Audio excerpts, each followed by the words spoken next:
Michael Thornton stood in his driveway, keys dangling from his fingertips, frozen in disbelief.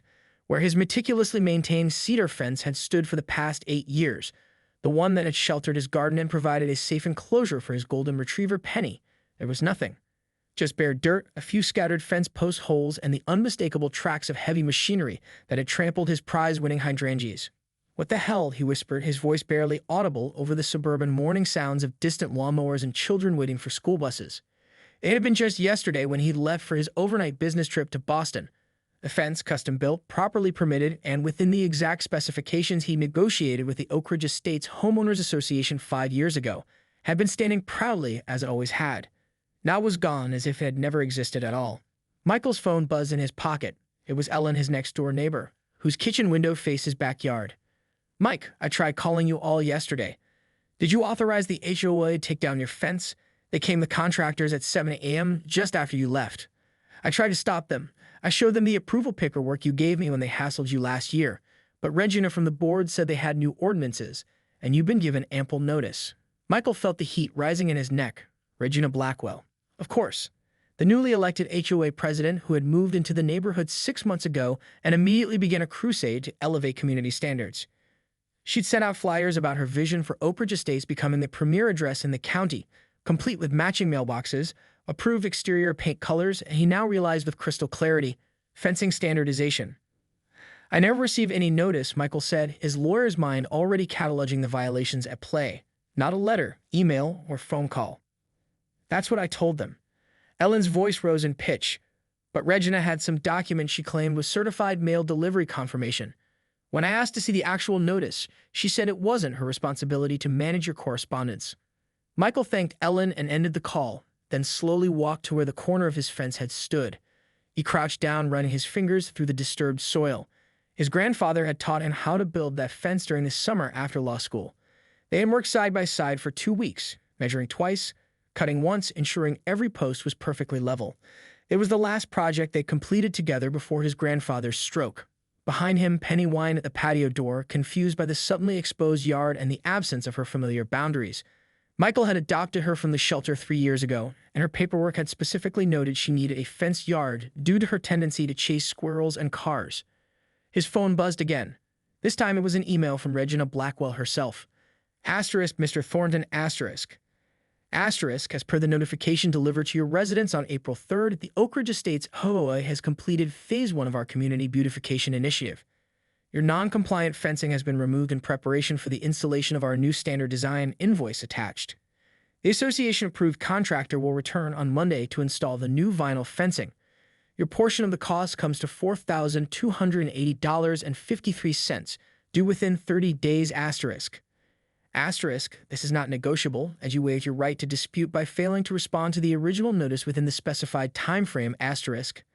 Asterisk, Regina Blackwell asterisk. Asterisk, President, Oak Ridge Estates HOA asterisk. Michael's jaw clenched as he read the invoice, nearly triple what his original fence had cost for materials he would never have chosen. He took a deep breath and looked around his now exposed property. 20 years of practicing contract law had taught him to choose his battles wisely, and Regina Blackwell had just started a war she was going to regret. By Monday morning, Michael Thornton had transformed his dining room into a makeshift war room. Spread across the polished oak table were stacks of documents, the original HOA covenant he'd signed when purchasing the home, every piece of correspondence he'd ever received from the board, his fence permit approval from 5 years ago, and most importantly, his home security footage. "There it is," he murmured, pausing the video from his doorbell camera. The timestamp showed 3:42 p.m. on April 3rd, the day Regina claimed a notice had been delivered. The only visitor had been the Amazon delivery person dropping off dog food. No certified mail, no notice of any kind. Michael had spent Sunday installing temporary chicken wire around his yard so Penny could go outside safely. His neighbors had stopped by one after another, expressing their outrage at the HOA's actions. It seemed Regina had been on a power trip since taking office, issuing violation notices for infractions as minor as garbage cans left out 2 hours too long or grass half an inch above regulation height. "This is just the beginning of her grand vision," said Harold Jenkins from 2 doors down. "She's got plans to mandate new roofing for the entire neighborhood next. My cousin's on the architectural committee. He tried to oppose it, but she steamrolled right over him." Michael's phone rang. It was Diane Pullman, his colleague from the law firm where he specialized in property disputes. I checked with the county records like you asked, she said.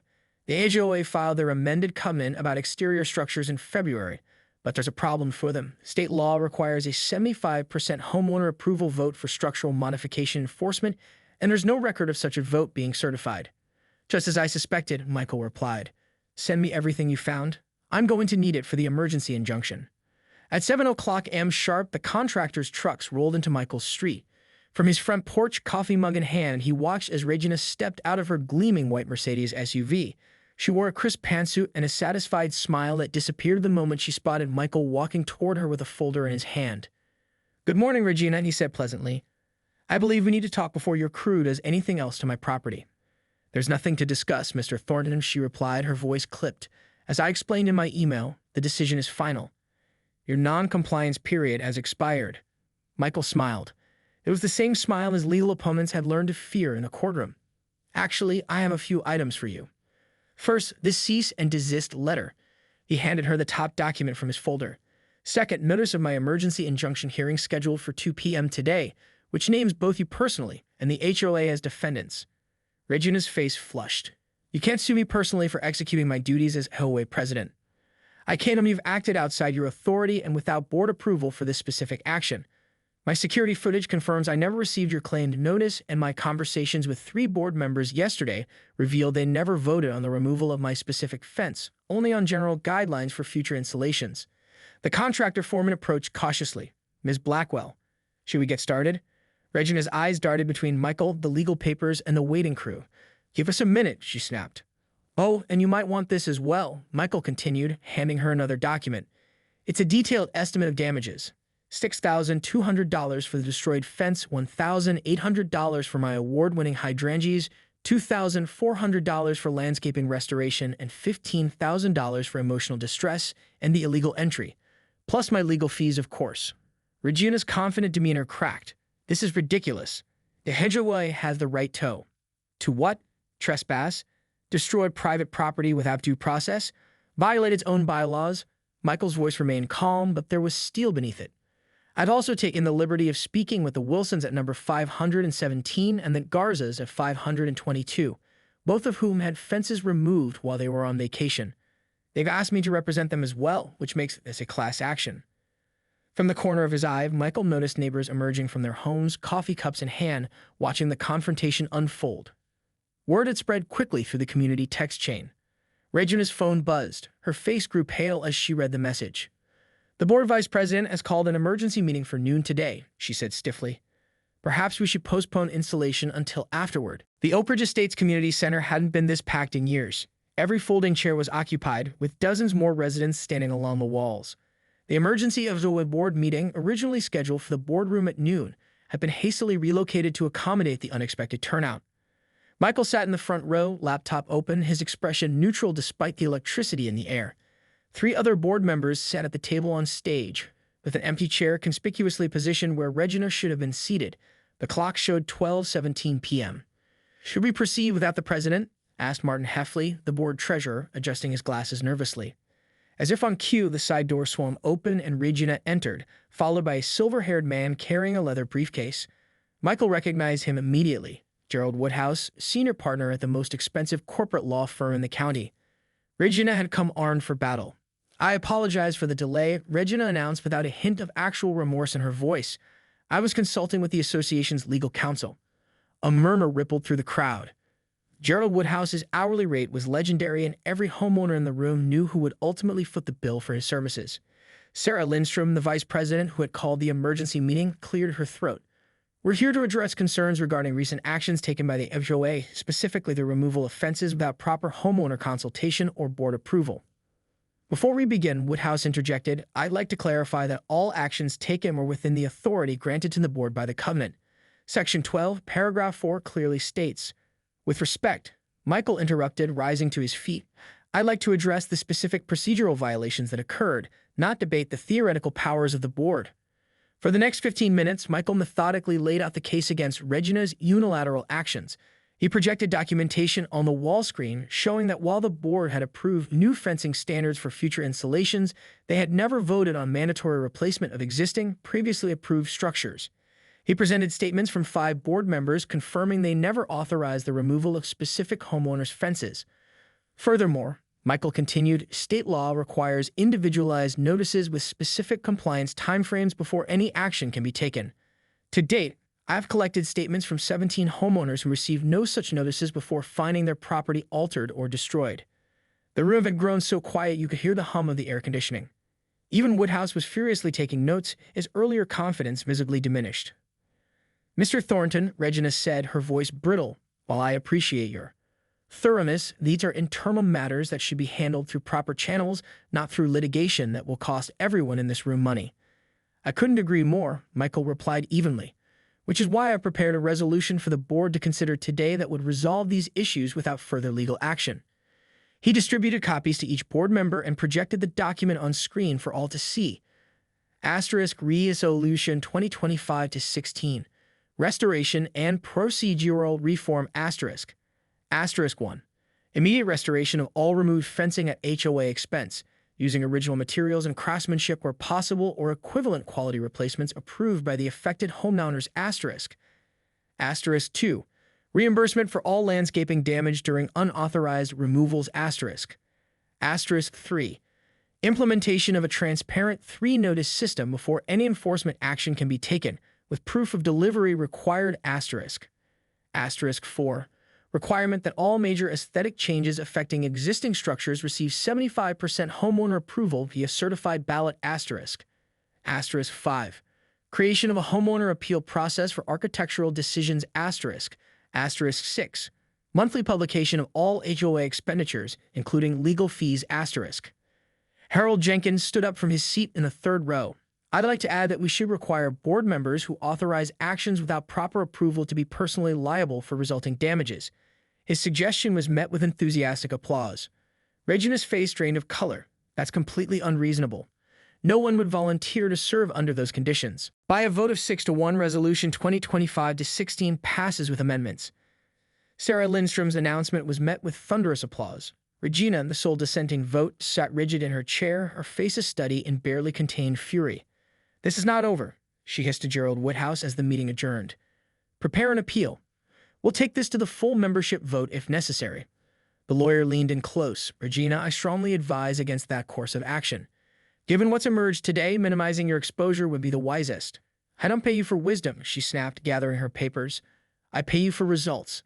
Michael watched the exchange from across the room where he was deep in conversation with Monica Chen and 2 other neighbors who had formed an impromptu financial review committee. The shift in community dynamics over the past 3 hours had been remarkable. People who had previously avoided HOA meetings like the plague were now volunteering for committees, exchanging contact information, and proposing ideas for neighborhood improvement. Michael Thornton? He turned to find a woman he didn't recognize standing at his elbow. She held out a business card. Vanessa Martinez, Local News 8. I'd love to get a statement about today's meeting.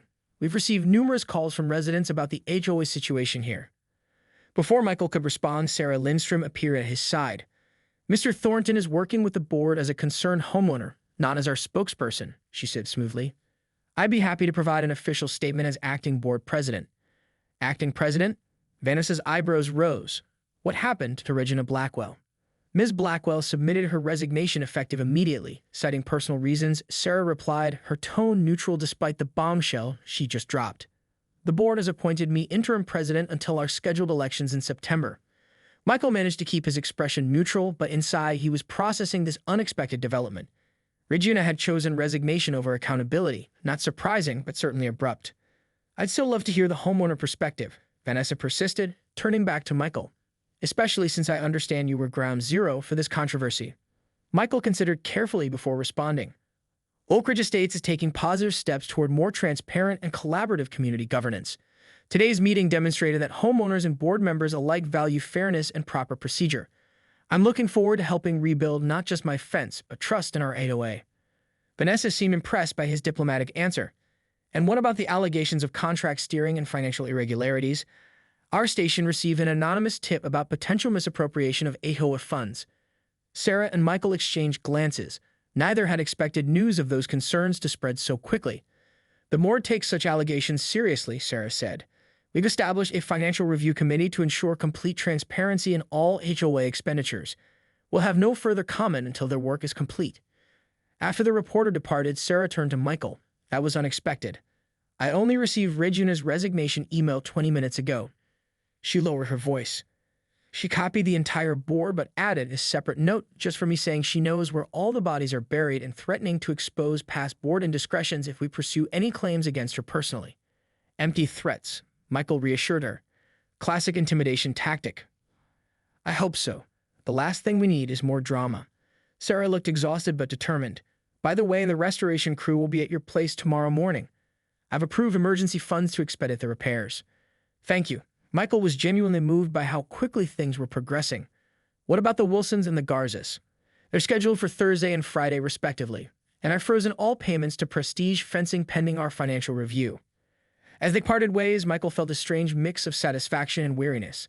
The principles had been worth fighting for, but he hadn't anticipated becoming the catalyst for a neighborhood revolution. The following morning, Michael worked from home to oversee the fence restoration. To his surprise, the crew chief was the same contractor who had been prepared to install Regina's standardized fencing just 2 days earlier. No hard feelings, I hope, the man said, extending his hand. Name's Dave. Just so you know, we had no idea your original fence had been removed without proper authorization. Regina told us it was all approved and above board. I understand you were just doing your job, Michael replied, shaking Dave's hand. 6 months had transformed Oak Ridge Estates. On a perfect autumn afternoon, Michael stood in his backyard, admiring how the climbing roses had already begun to wind their way up the arbor Dave and his crew had built. The new fence, sturdier and more artfully crafted than its predecessor, now featured a small brass plaque near the gate, the Thornton Jenkins Memorial Garden, honoring both his grandfather and Harold Jenkins, who had passed away unexpectedly 2 months after the HOA showdown. It had been Harold's final community project to help Michael replant and expand the garden where his prized hydrangeas had once stood.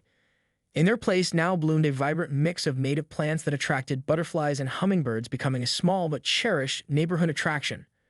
Everything looks perfect, Elena Garza said, arriving through the garden gate with a bottle of wine. Hard to believe it's been half a year since Fencegate. Michael laughed. Is that what we're calling it now? That's the tame version, she replied with a grin. Some of the neighbors have more colorful names for it. They weren't the only ones arriving.